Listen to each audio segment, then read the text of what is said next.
Halo teman-teman semua, kembali lagi dengan saya channel Bon Weekend. Sekarang kita masuk dalam sesi sharing dengan Neng Sinta.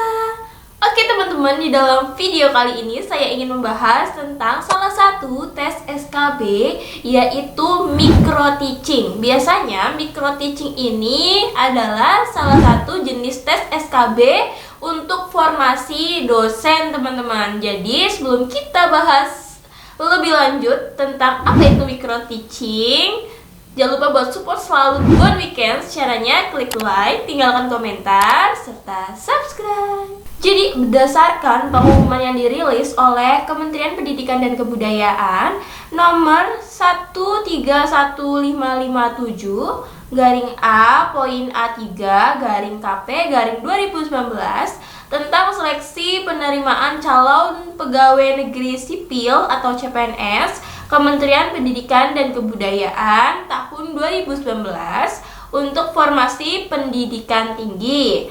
Ini disebutkan kalau misalnya seleksi kompetensi bidang untuk jabatan dosen itu banyak jenis tes SKB-nya.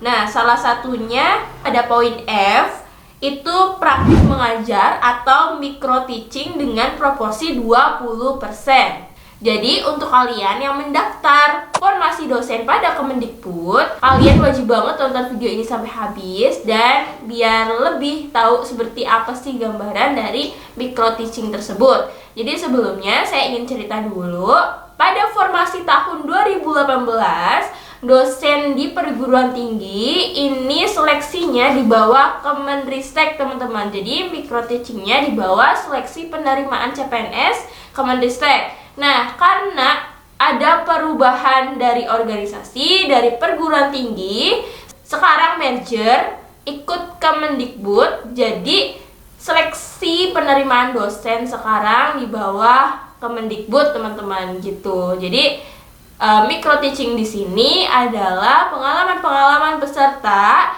yang mengikuti micro teaching pada seleksi tahun sebelumnya teman-teman. Jadi pada tahun 2018 di bawah Kemendristek gitu. Jadi semoga tidak berbeda jauh antara micro teaching di Kemendristek sama micro teaching di Kemendikbud. Jadi sebelumnya untuk kalian yang masih belum tahu atau mengerti sebenarnya micro teaching itu apa, teman-teman, micro teaching yaitu salah satu rangkaian tes dari seleksi kompetensi bidang CPNS untuk dosen. Dia adalah tes untuk praktek mengajar. Di situ tuh durasinya sudah ditentukan oleh tim penilai atau panitia seleksi. Jadi teman-teman, untuk waktu dari micro teaching sendiri bisa jadi setiap satker perguruan tinggi itu berbeda-beda teman-teman. Jadi ini bisa berkisar antara 15 sampai 30 menit. Jadi ini bukan waktu yang sangat terpatok banget, jadi bisa berbeda-beda, fleksibel, dan kalian harus menyiapkan materi sekitar 15 sampai 30 menit kira-kira aja teman-teman. Gitu. Terus micro teaching itu suasananya nanti bergantian antar peserta CPNS, nanti dikasih semacam nomor urut gitu. Nanti kalian bisa menunggu kalian dapat jadwalnya itu yang keberapa. Habis itu nanti kalian bisa masuk ke sebuah ruangan yang sudah dipersiapkan oleh panitia untuk melaksanakan micro teaching. Biasanya sih di dalam kelas. Nanti di sana ada whiteboard, terus ada spidol, dan biasanya ada proyektor gitu teman-teman, untuk mempermudahkan kalian dalam melaksanakan micro teaching. Nah, di dalam kelas tersebut atau tempat untuk melaksanakan micro teaching, di situ ada yang pertama ada tim penilai. Jadi mereka yang akan menilai kegiatan micro teaching ini. Jadi apakah micro teaching kalian bagus, cara penyampaiannya bagus, kelasnya itu menyenangkan atau boring atau gimana, itu nanti akan dinilai oleh tim penilai micro teaching. Terus di sana juga, jadi di sana juga biasanya ada perwakilan mahasiswa teman-teman gitu. Jadi bisa jadi mereka benar-benar perwakilan mahasiswa, atau bisa jadi mereka adalah dosen-dosen dari satker tersebut yang menjadi peserta untuk mendengarkan atau berpura-pura menjadi mahasiswa pada saat kalian melaksanakan micro teaching.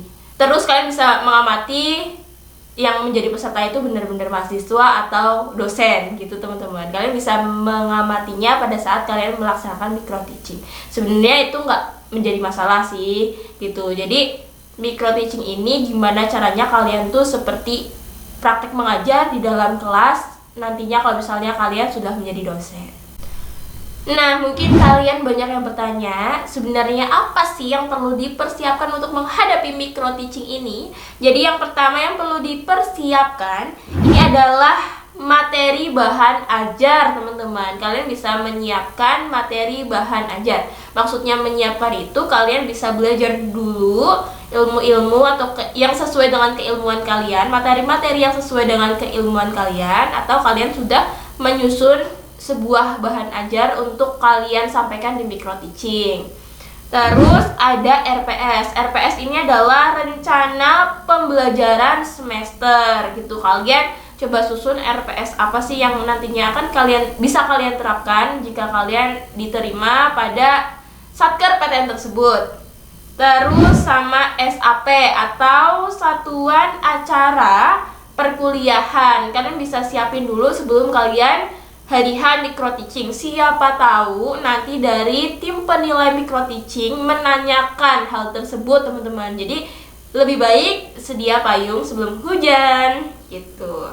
Terus kalian juga bisa siapkan slide PowerPoint dari poin-poin materi yang akan kalian paparkan di micro teaching tersebut. Kalian bisa bikin per poin aja, tapi jangan semuanya ditulis di PowerPoint karena lebih baik PPT itu kan per poin. Jadi kalian bisa mendeskripsikan lebih lanjut dengan secara langsung, teman-teman. Jadi itu bisa menggambarkan kalau kalian tuh benar-benar tahu materi tersebut.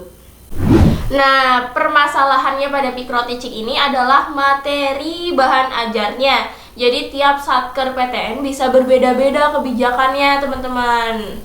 Jadi menurut penuturan teman-teman yang udah melaksanakan micro teaching, itu ada dosen yang materinya dibebaskan temanya untuk mengajar apa pada hari itu. Ada juga dosen yang sudah disiapkan materinya oleh tim penilai atau panitia seleksinya. Jadi kamu temanya harus ini deh gitu. Jadi pada hari H mau nggak mau kamu harus mengajar materi tersebut, siap nggak siap kamu harus bisa. Jangan sampai kamu nggak bisa, itu mengurangi nilai banget, teman-teman. Jadi kamu tuh jadi kamu tuh seperti tidak memahami materi yang akan diujikan. Untuk materi perkuliahannya, ini kan ada dua jenis tipe materi perkuliahannya, temanya, teman-teman. Jadi yang pertama adalah tema yang ditentukan oleh tim penilai pada saat hari H. Jadi mau nggak mau kalian harus bisa, atau temanya dibebaskan. Ini ada sebuah tips untuk kalian. Yang pertama, kalau misalnya temanya itu ditentuin sama panitianya tuh hari H pada saat micro teaching, kalian sebelumnya harusnya udah belajar dulu memahami materi-materi yang sesuai dengan background pendidikan kalian dan juga formasi dosen yang kalian lamar. Itu kira-kira materi kuliahnya itu seperti apa aja sih. Kalian bisa pelajarin, persiapkan dengan sebaik-baiknya supaya nanti pada saat hari H kalau misalnya materinya itu ditentuin oleh panitia, kalian udah siap. Terus langkah yang kedua, kalian tetap siapin materi. Siapa tahu temanya itu bebas, jadi nggak ditentuin sama panitia. Kalian udah siap nih materinya untuk mengajar. Kalian udah siap bahan ajarnya, udah siap PPT-nya, jadi udah enak, teman-teman, udah siap lah pokoknya hari H. Jadi pada saat hari H kalian tinggal nunggu aja materinya bebas atau ditentuin panitia. Kalau misalnya materinya bebas, kalian juga udah punya udah punya persiapan yang lebih gitu keuntungannya. Kalau misalnya temanya ditentuin oleh panitia dan kamu udah nyiapin materi sebelum hari H, ya nggak apa-apa, teman-teman. Yang penting kalian kan udah mempersiapkan yang sebaik-baiknya gitu, untuk segala kemungkinan yang bisa terjadi.